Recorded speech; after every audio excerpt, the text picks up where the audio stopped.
السلام علیکم ورحمۃ اللہ وبرکاتہ۔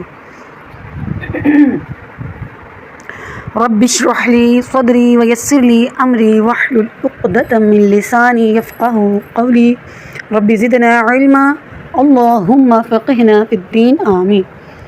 آج ہم خلاصۃ النحو کا سبق نمبر 2 شروع کر رہے ہیں انشاءاللہ الکریم۔ اسم، فعل، حرف اور ان کی علامات کے بارے میں۔ کلمہ کی اقسام۔ کلمہ کی 3 قسمیں ہیں: اسم، فعل اور حرف۔ جو کلمہ اکیلا اپنا معنی ظاہر کرے اور اس میں کوئی زمانہ نہ پایا جائے اسے اسم کہتے ہیں، جیسے قلم، کتاب، مسجد وغیرہ۔ جو کلمہ اکیلا اپنا معنی ظاہر کرے اور ساتھ میں کوئی زمانہ بھی پایا جائے اسے فعل کہتے ہیں، جیسے ضرب، سار، ذہب، یقول، یضرب۔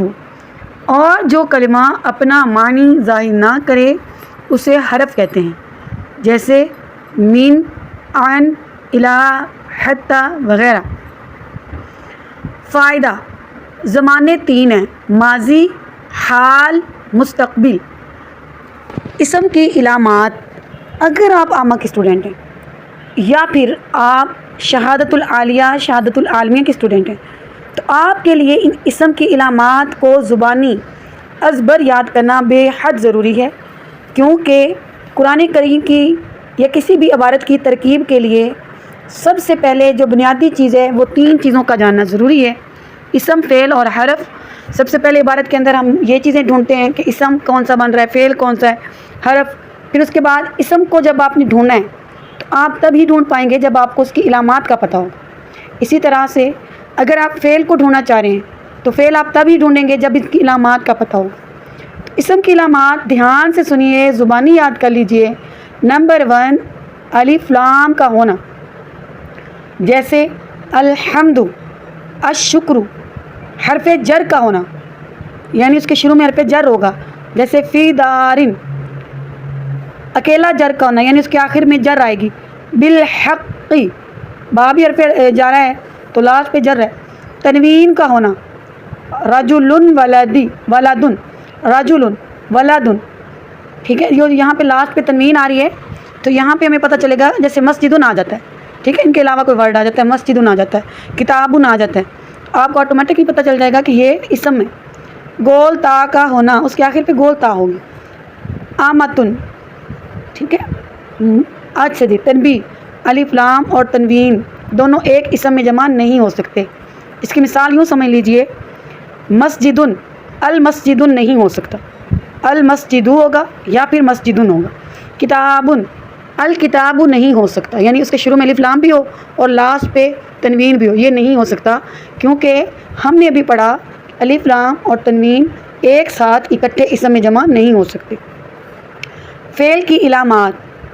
فعل کی علامات بھی کافی ساری ہیں، جن میں سے درج ذیل یہ ہیں: تا۔ نمبر 1، تا، قد، سین یا صوفہ کا اس کے شروع میں ہونا، جسے تا آئے گا، تفعلو، تدریبو، تو ہمیں پتہ چل جائے گا تا جس کے شروع میں آ جائے گا تو آپ کو پتہ چل جائے گا کہ یہ فعل ہے۔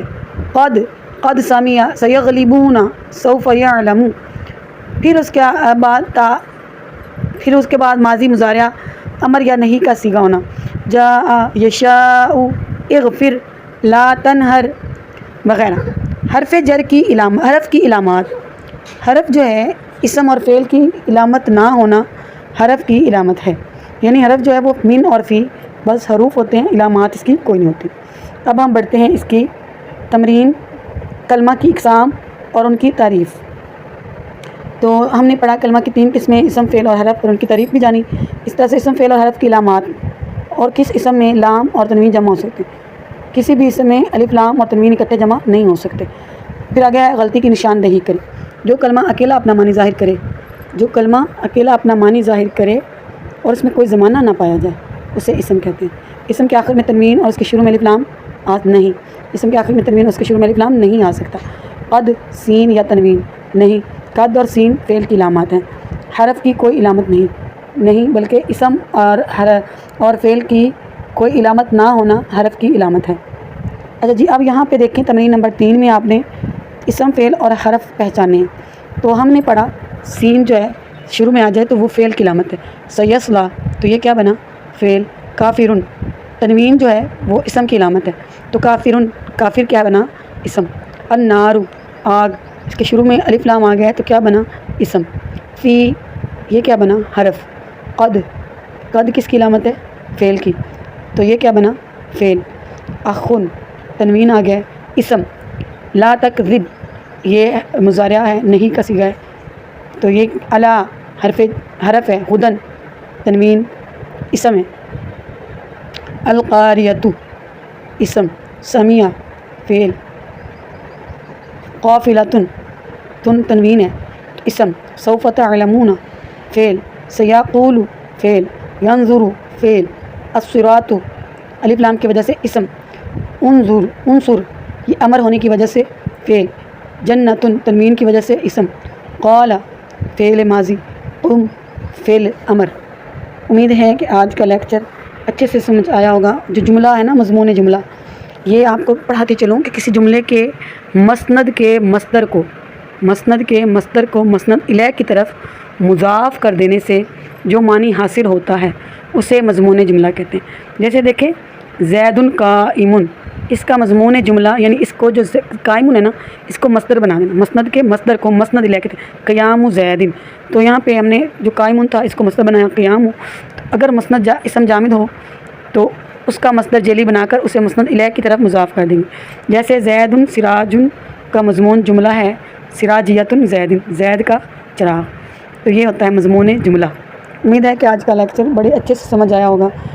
کمنٹ میں اگر کوئی بات رہ گئی ہے، اگر کسی بھی حوالے سے سوال کرنا ہے یا کسی اور کتاب کی تیاری کرنے کے لیے چاہتے ہیں تو مجھ سے رابطہ کیجیے، کمنٹ باکس میں لازمی بتائیے گا، تاکہ آپ کے لیے کوئی نئی ویڈیو کسی نئی کتاب کے لیے ترکیب کرنا چاہتے ہیں یا کچھ بھی سیکھنا چاہتے ہیں انشاءاللہ کریم۔ اللہ حافظ۔